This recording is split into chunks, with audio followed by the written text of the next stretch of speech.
Thank you for coming back to my channel. Please like, comment, and subscribe. So today we are talking about foundation. I'm going to kind of go over a few things before we jump right into how to apply foundation. A couple of those things are going to be the skin prep as well as the color matching, or what I kind of call swatching. So stay tuned.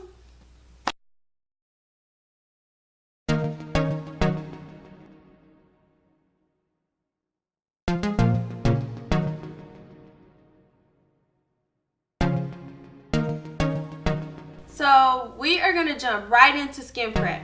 So for me, I really have really dry skin, and it's even worse in the winter months. So I kind of have to take some extra precautions, and those precautions is I got to make sure that my face is really clear, clean, or else like when my hair is dirty, I'll start kind of flaking all over my forehead, my eyebrows.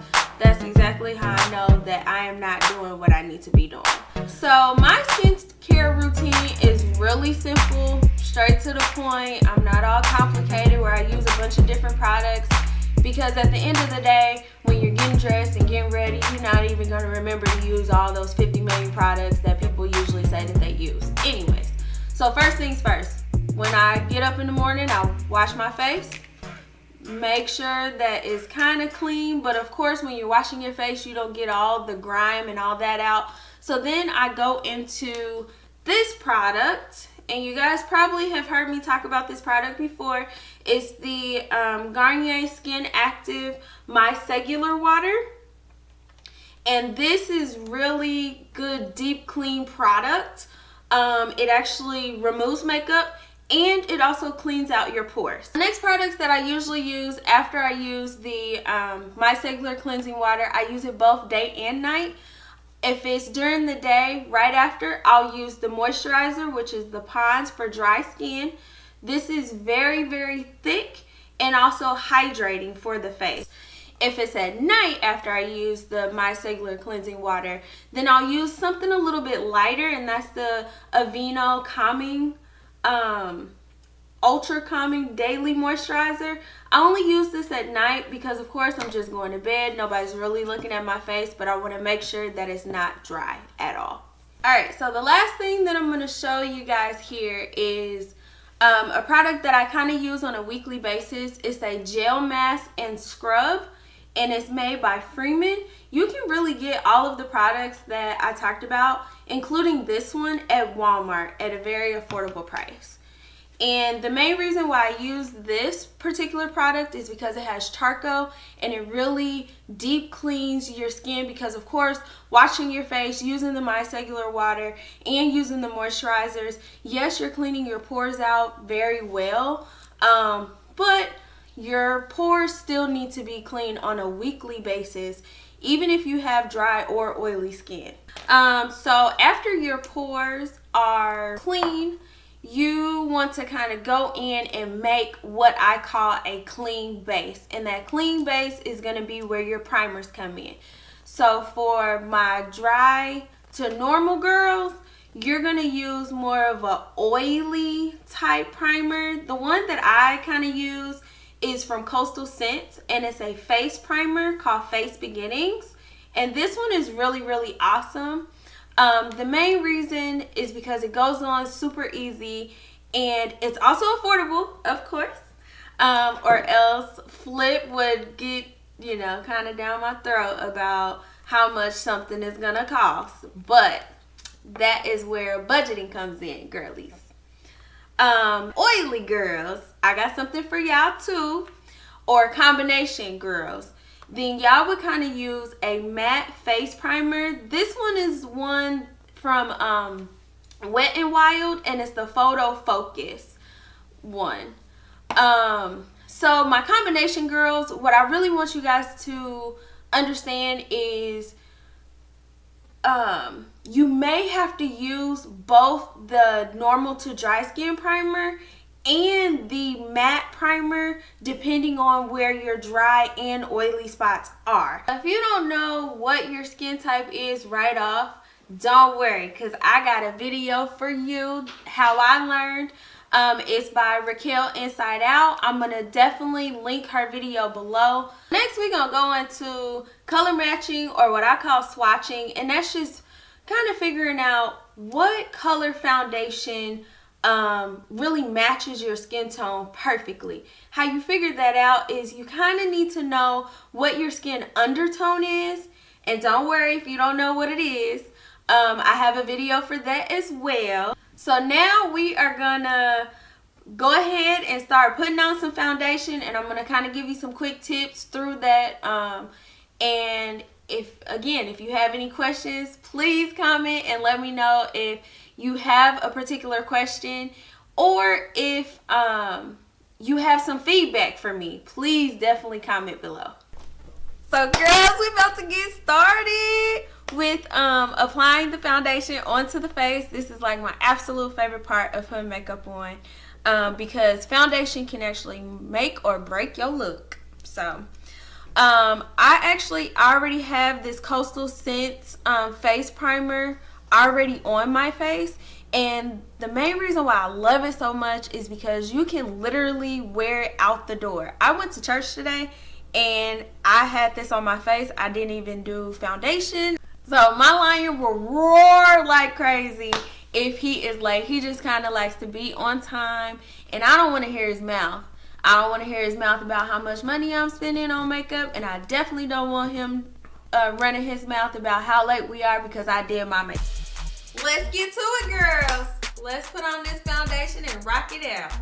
So I'm going to actually put the foundation on the inside of my hand. The main reason is to make sure that the foundation is actually warming up. That way so it can spread a little bit easier.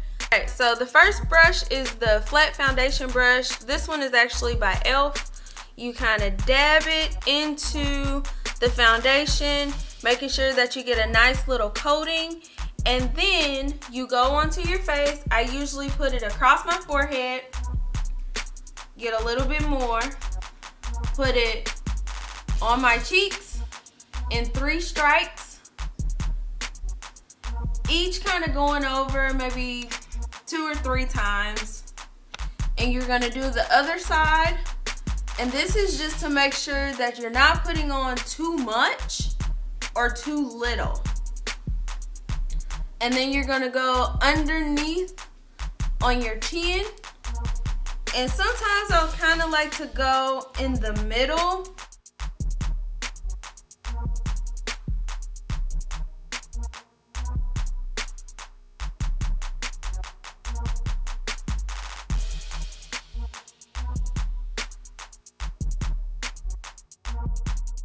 So the next thing that I like to make sure that I use is my setting spray. This is by e.l.f. It's really cheap and affordable, ain't nothing really too crazy. The main reason why you want to spray this onto your foundation when your foundation is like this is so that it can spread a little bit more easily. It's drying up just a little bit. If you're a dry girl, you want to make sure that you're hydrating your face and making sure that it doesn't flake or have any dry patches at any point. Now for my oily or combination girls, this is where you'll want to use a matte setting spray. This is a dewy setting spray. Make sure you use the matte setting spray. That way so everything will stay in place. So I'm just going to do like a quick spray. And my face is kind of wet, which is what you really want.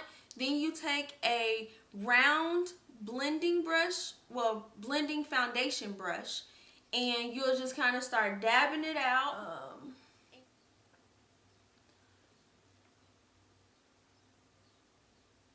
So I'm just kind of quickly going over my face. Sometimes I like to get the inside of my eyes so that it doesn't look like I'm changing my skin color. Another thing that you want to make sure that you don't do is have your foundation change your skin color. You don't really want to do that. You don't want to be too light. You don't want to be too dark because it's very noticeable and you'll look like a clown. I've done that before and I learned that the hard way. And actually, girls were actually laughing at me because I had on a foundation that was too light for my skin tone. Your foundation should really blend right on in with your face and really be flawless. If it's not flawless, do not walk out the house, girl. Please do not. Another thing too is make sure you bring your foundation to your hairline.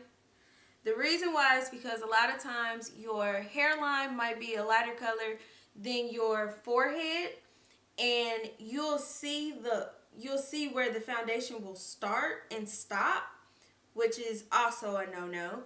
The other thing is if you have a nose piercing like I do, sometimes that foundation you may accidentally dab, but you want to make sure that you kind of get under that nose ring, because if it was to ever move or shift or come out, then you have missing foundation in that area, and you don't want that to happen to you, because you'll be looking like a fool, like a Dalmatian on your nose. All right, girls, so y'all did it. So we have finally got our foundation on our face. So this could be your stopping point, or you can do some other things like highlighting under your eyes, or even contouring, kind of bringing back the life into your face. Or you could just be like, I'm done, I'm ready to go, I